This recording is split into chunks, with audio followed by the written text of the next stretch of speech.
Why is a diamond worth thousands of dollars, while a bottle of water can be worth almost nothing?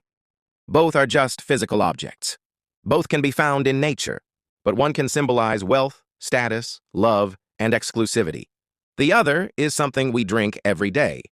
Now imagine something even more valuable, a product that costs almost nothing to produce, but sells for thousands because only a few people can have it.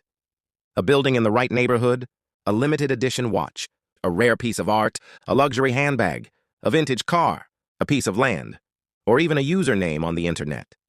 The strange thing is, wealth often comes from controlling what is scarce.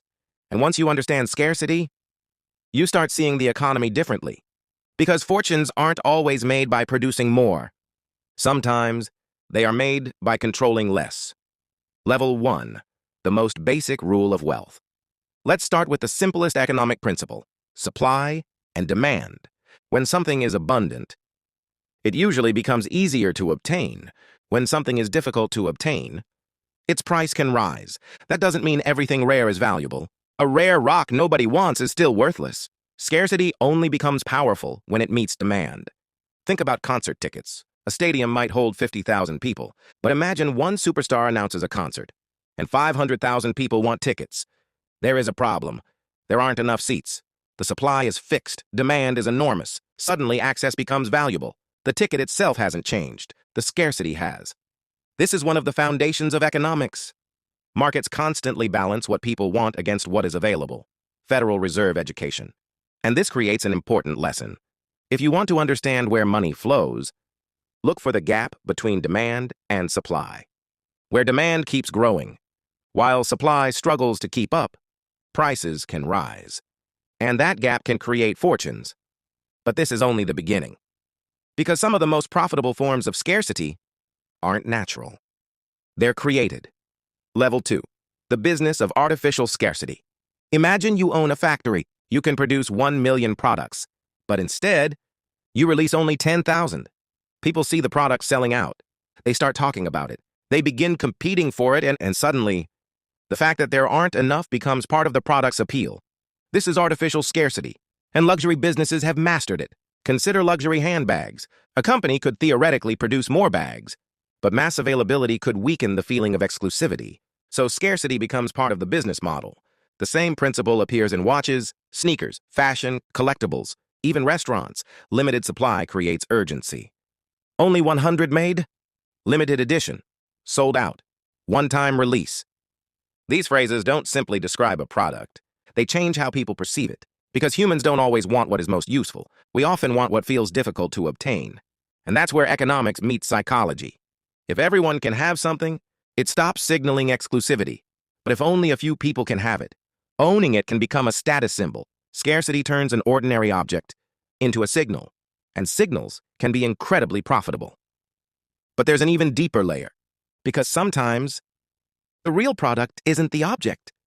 It's the story surrounding the object. Level 3, when scarcity becomes a story. Take diamonds. For decades, diamonds became one of the world's most recognizable symbols of romance and luxury.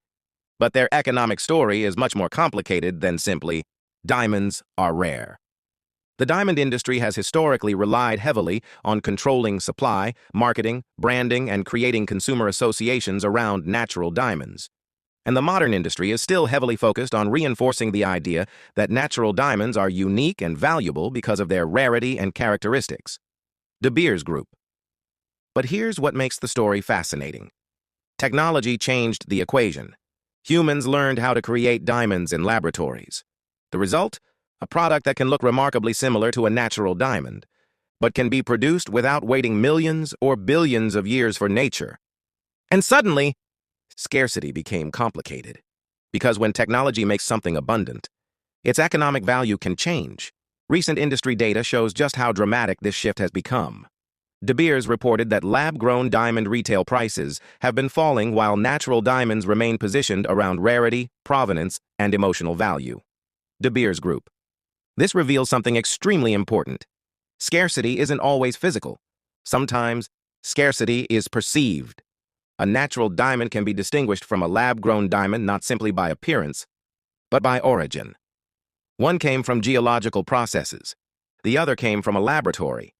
That story becomes part of the price. And this happens everywhere. A painting isn't valuable because paint is expensive. A luxury watch isn't valuable because telling time is difficult. A collectible isn't valuable because it costs millions to manufacture.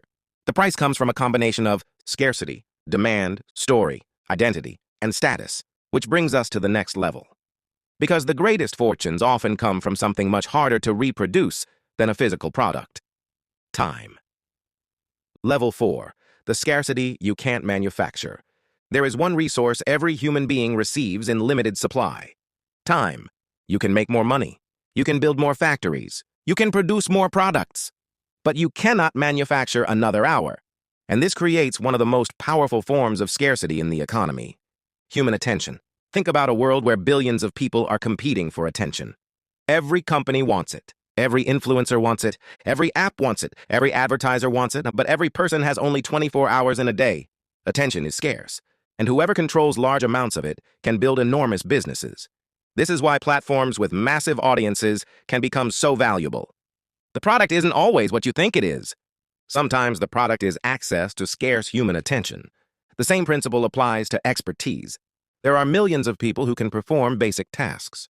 Far fewer can perform highly specialized tasks at an exceptional level. And even fewer become globally recognized experts. That creates another form of scarcity. Skill scarcity. A talented surgeon, a world-class engineer, a great investor, a legendary athlete, a brilliant entrepreneur. Their value isn't simply based on how hard they work, it's based partly on how difficult their abilities are to replace. This creates a powerful career lesson. If your skills are common, your bargaining power can be limited. If your skills are rare, your bargaining power increases, and if your skills are rare and highly demanded, your earning potential can explode. But there's still one final level, because the biggest scarcity of all isn't about diamonds, or watches, or even skills. It's about ownership. Level 5. Own the scarce thing. Imagine two people. Person A earns $100,000 every year. Person B owns a small piece of something that thousands of people want.